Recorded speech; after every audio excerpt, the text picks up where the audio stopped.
कभी नंगा हो के गंदा जिस्म जिस पे कोई थूकता भी नहीं है, सही कहा था खलील रहमान कमर ने, उसकी नुमाइश के लिए निकल जाए ये गेंडा सिफ्त औरत और कहे कि मेरा जिस्म मेरी मर्ज़ी। भी तुम्हारा जिस्म ठीक है, तुम्हारी मर्ज़ी, तुम अपनी मर्ज़ी चलाओ, लेकिन कोई और इस पे अपनी मर्ज़ी चलाना चाहता भी नहीं है। ऐसी औरतें जब माजी में इस तरह की बकवासात इन्होंने की थी, वक्त पे इनको अगर लगाम डाली जाती, वक्त पे अगर मैं समझता हूँ इनकी ज़बान खींच ली जाती, वक्त पे हम लोग नारे ना लगाते, इनके ख़िलाफ़ अदालतों का रुख करते, इन लोगों को रोका जाता, तो मैं समझता हूँ आज ये नौबत ही ना आनी थी। ये वो बदबूदार किस्म के चेहरे हैं, ये वो नुत्फ़ा हराम है कि जिनको पब्लिक ने, गवर्नमेंट ने, मीडिया ने खुद मौके फराम किए कि आओ बकवास करो। इनको वक्त पे रोका जाता, इनके ख़िलाफ़ अदालती कार्रवाई की जाती। आज भी मैं ये कहना चाहता हूँ, FIA के अंदर जब तक इसके साइबर क्राइम विंग में नामूस रिसालत सेल नहीं बनेगा, इन चीज़ों का सद्भाव नहीं हो सकता, क्योंकि 100 और हज़ारों किस्म के केसेस FIA के अंदर आते हैं साइबर क्राइम विंग में, और ये केसेस पसे पुश रख दिए जाते हैं। एक बंदा चोर है, मुल्क की दौलत चोरी करके बाहर गया, उसे आप इंटरपोल के ज़रिए पाकिस्तान वापस बुला सकते हैं। तो रसूलुल्लाह अलैहिस्सलाम या किसी भी नबी, किसी भी सहाबा, किसी भी मुक़द्दस शख्सियत के गुस्ताख को इंटरपोल के ज़रिए वापस क्यों नहीं बुलाया जा सकता? पैमरा का और उनका कोई शख्स था जिसने बाद में कहा कि जी आप व्हाट्सएप पे या डायरेक्ट हमसे मुलाकात करें, हमने व्हाट्सएप का कहा, तो जिस दिन उसने कॉल की हमारे भाई अबू बकर फरीदी को कि जी आपने खलील रहमान कमर के ख़िलाफ़, उसने कहा नहीं, मारवी सरमत के ख़िलाफ़। कहते हैं अच्छा चलो 3 बजे हमारी ऑनलाइन मीटिंग होगी। वो 3 आज तक नहीं बजे, आज अगस्त भी ख़त्म होने के करीब है, 22-23 अगस्त है आज, कुछ 1.5 पौने 2 महीने हो गए हैं। उन लोगों ने, हम वो 3 बजे का इंतज़ार कर रहे हैं कि कब कॉल करेंगे और हमारे केस को सुनेंगे। ये फ्रॉडिया हमारे महकमों में, इदारों में घुसे हुए हैं। अब इस कौम को हम लोग क्या बताएं? क्या कहते हैं आप इसके बारे में? देखें, सबसे बड़ा कसूर इसमें हम लोगों का अपना ये है कि ऐसे तमाम तवाइफ़ें जो, ये पहली बार नहीं है, कभी 295C के बारे में बकवास करें, कभी सलमान तासीर के हक़ में निकल जाएं, कभी किसी गुस्ताखाना ब्लॉगर के हक़ में निकल जाएं।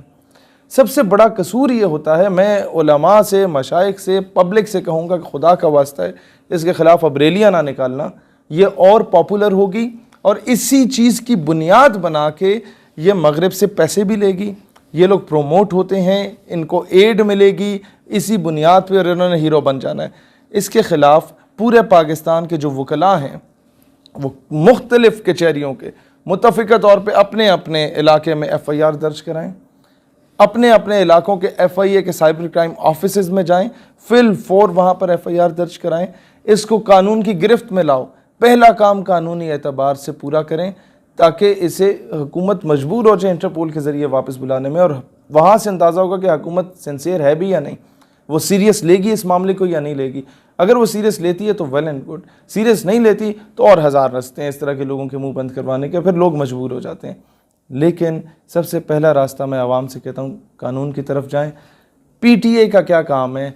जब आप लोग और हज़ार किस्म की वेबसाइट्स को ब्लॉक कर देते हैं, कोई बंदा गवर्नमेंट के बारे में बात करे तो उसका जमहूरी हक है, किसी भी गवर्नमेंट के बारे में, PTA FIA उठा के उनके अकाउंट्स ब्लॉक कर देता है। मेरे सैकड़ों अकाउंट्स ब्लॉक हुए, मैंने नहीं देखा कि जो लोग मुल्क से बाहर फ़रार हैं उनमें से किसी का भी अकाउंट ब्लॉक किया जाए जो गुस्ताखाना बातें कर रहे होते भी हैं तो बहुत हफ्ता 2 हफ्ता गुजर चुका होता है, उनकी सारी बकवासात फैल चुकी होती हैं। और अकाउंट ब्लॉक करना इज़ नॉट ए सोल्यूशन। उससे पाकिस्तान वापस बुलाओ, उसके चाचे मामे ताए फूफे बहन भाई माँ बाप में से कोई तो पाकिस्तान होगा, सारा टब्बर तो बाहर नहीं होता। पकड़ो उन्हें जिस तरीके से बाकियों को पकड़ते हो। जो सॉफ्ट कोई मुजरम अगर भाग जाते हैं तो उससे जो रिलेटिव्स होते हैं फैमिली को मिलता है, उनका सॉफ्टवेयर तब्दील किया जाता है। इस तरीके से इनका सॉफ्टवेयर तब्दील किया जा सकता है। ये तो मैं तफसील में नहीं जाऊँगा, 2-4 लेतर की गेम है।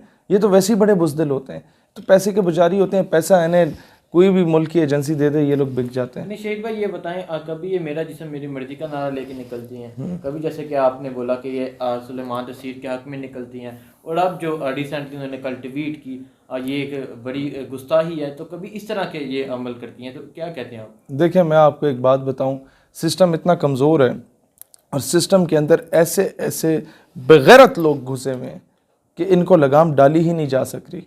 मैं आपको एक सबूत देता हूँ। मार्च में हम लोगों ने चेयरमैन पैमरा, जो आपके इलेक्ट्रॉनिक मीडिया की रेगुलेटरी अथॉरिटी है, उसको एक प्रॉपर एप्लीकेशन दी, या आपको मैं फुटेज भी दे दूंगा आपके मीडिया के लिए।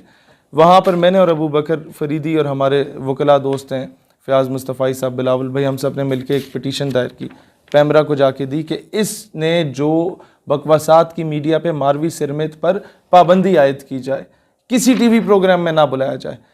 वो जनाब 3-4 महीने के बाद जुलाई के 2 जुलाई को पैमरा को होश आती है कि हाँ यार कोई एप्लीकेशन आई थी, दरख्वास्त आई थी 3-4 महीने के बाद, और वो हमें जवाब में लिखता है कि जनाब आपने जो हमें रिक्वेस्ट की, complain received where in one of the guest mister Khalilur Rahman Qamar used highly objectionable, abusive and disgraceful and unacceptable remarks for a female guest.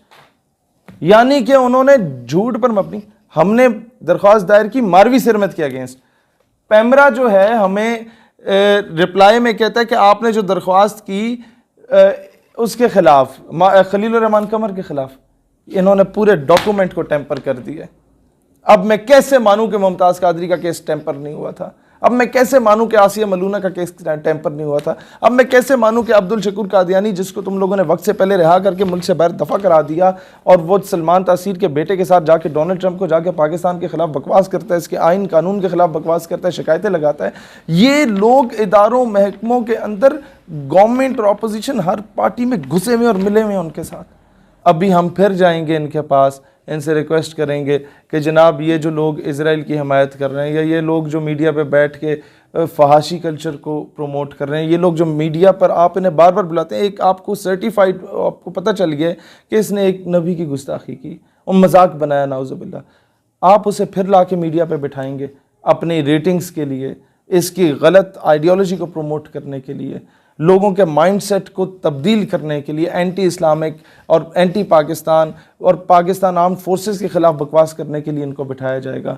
और अवाम, जाहिर सी बात है, मीडिया देखती है, वो मजबूर होगी इन्हें सुनने के लिए। तो ये सबसे बड़ा कसूर ही इन इदारों का है कि इन्होंने वक्त पे लगाम नहीं डाली।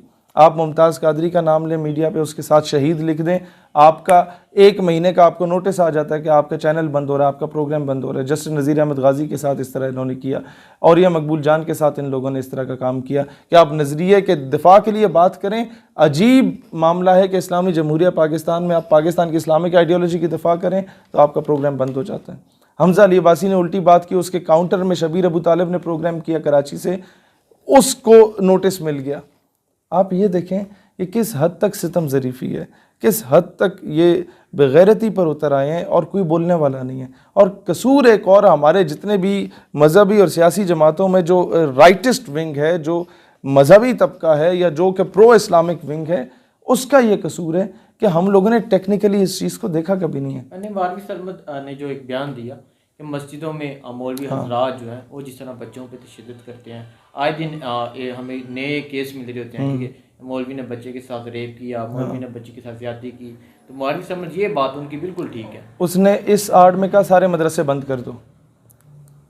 मैं I can show you thousands of cases, school, college, university में टीचर ने बच्ची के साथ ज्यादती कर ली, वो पूरे जिस्म पे हाथ फेर रहा होता है और कहता है तुम्हें लैब के प्रैक्टिकल्स में नंबर मिलेंगे। तो क्या पाकिस्तान के सारे स्कूल, कॉलेज, यूनिवर्सिटी बंद कर दिए जाएं? जब टीचर, ये रिसेंटली एक PhD की स्टूडेंट थी जिसने खुदकुशी की, वो कोई मदरसे की स्टूडेंट थी, यूनिवर्सिटी की थी, उसका टीचर मेरा ख्याल है ये उसकी बेटी की उम्र की होगी, जो उसके साथ ज्यादती करता था, उसको मेंटली टॉर्चर करता था, उसको हरास करता था। तो ऐसा शख्स, कोई मौलवी हो या टीचर हो या लिबरल हो या कोई भी हो, उसके खिलाफ कार्रवाई होनी चाहिए। उसकी आड़ में सारों के खिलाफ कार्रवाई के तुक नहीं बनती। इन लोगों ने एक इस तरह के 3rd क्लास आदमी जो मौलवी का लिबादा ओढ़ के मदरसे में बैठा हुआ है और गलत हरकत कर रहा है, उसकी आड़ में इन लोगों ने पूरे मजहब को बदनाम करने का सोचा हुआ है। इन लोगों ने उस आड़ में पूरे मजहब को बदनाम करने की साजिशें प्लान कर रहे होते हैं। ये समझने की ज़रूरत है। क्या इन लोगों ने खुद ये अबॉर्शन सेंटर्स के फेवर में, ताकि कोई भी किसी औरत के साथ ज्यादती कर जाए वो लीगलाइज करा दिया जाए? कोई माँ बहन बेटी उसकी इज़्ज़त, उसके माँ बाप की इज़्ज़त, उसका इन्हें ख्याल नहीं होगा। पाकिस्तान में होमोसेक्सुअलिटी को प्रमोट करने में सबसे अहम किरदार इस बदबख्त का है, मालवी सिरमित का। अब मसला ये कि भाई तुम्हें अपनी हवस मिटानी है तो उसके खाते में पूरे पाकिस्तान को तो रगड़ा ना दो। क्या बोलूँ, ये इतनी बदसूरत किस्म की अगर है ही अपनी हरकत व सकनात की वजह से, तो मैं समझता हूँ कि इसका कसूरवार पूरे मुल्क को नहीं ठहराना चाहिए। और जिस जगह पे ये बैठी हुई है, मैं तो पर इसके साथ बहुत सी लिबरल्स हैं, ये अकेली नहीं है।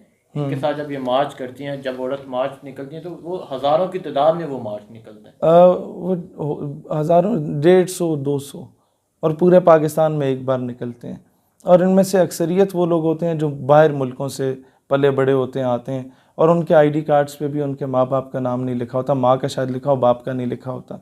और आइडियलाइज भी ये उसी वेस्टर्नाइज कल्चर को करते हैं जहाँ पर वालिद मोहतरम का नाम नहीं लिखा होता। तो ये जब वुमन राइट्स या ह्यूमन राइट्स की बात करते हैं तो सबसे पहले डोनाल्ड ट्रंप के राइट्स की बात करो कि उस बेचारे को हक मिले, जॉर्ज बुश को हक मिले कि यार तुम्हें पता होना चाहिए तुम्हारे वालिद साहब कौन है।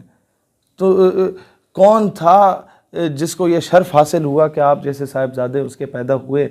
तो जनाब उसे पता चलना चाहिए कि मोहल्ले में जो 600 बंदे हैं उनमें से टेरी है, जेरी है, उनमें से कौन कौन है इसकी औलाद।